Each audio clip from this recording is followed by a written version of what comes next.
Welcome back to Ozarks Live. We're going to talk to Bruce Porter about something. I'll bet you get a lot of calls on this. Market volatility. People get really, really nervous, and for good reason.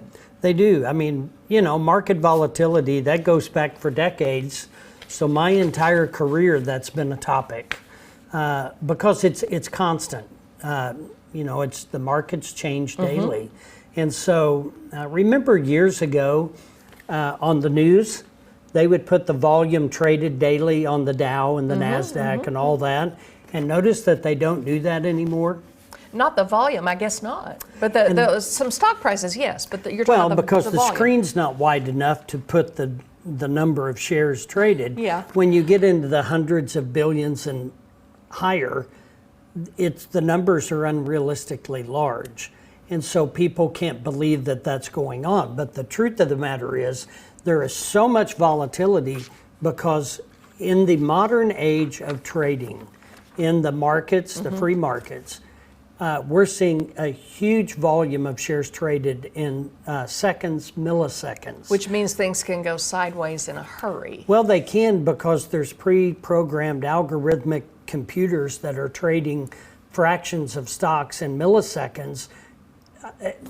And I tell people the markets trade at the speed of thought.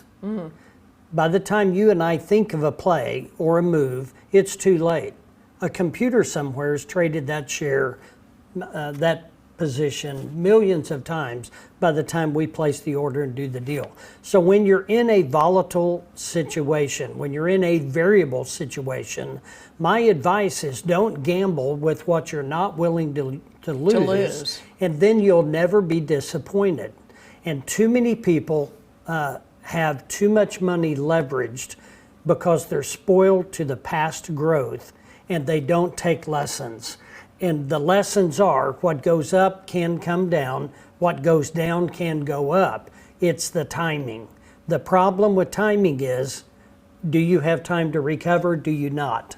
So we go back to 1929. You know, the Great Depression. Everybody, we've read about it. I wasn't here, you weren't here, but we've read about it.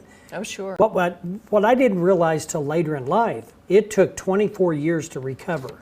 It took a great world war to really boost the U.S. back in an economic powerhouse.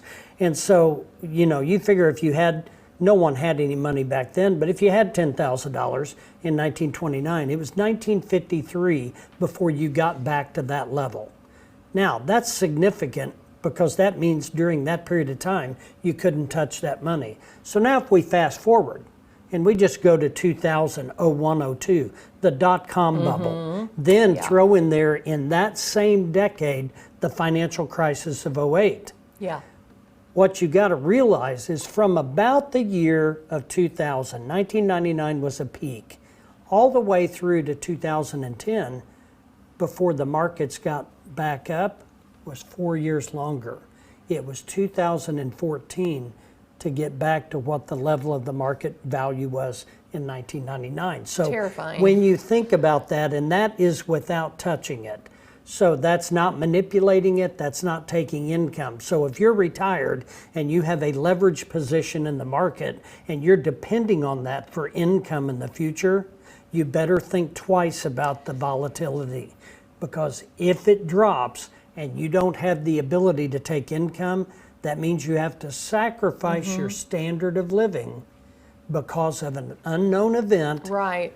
And now, who's at fault for that? We are, because you should have been more conservative and you could have maintained your lifestyle.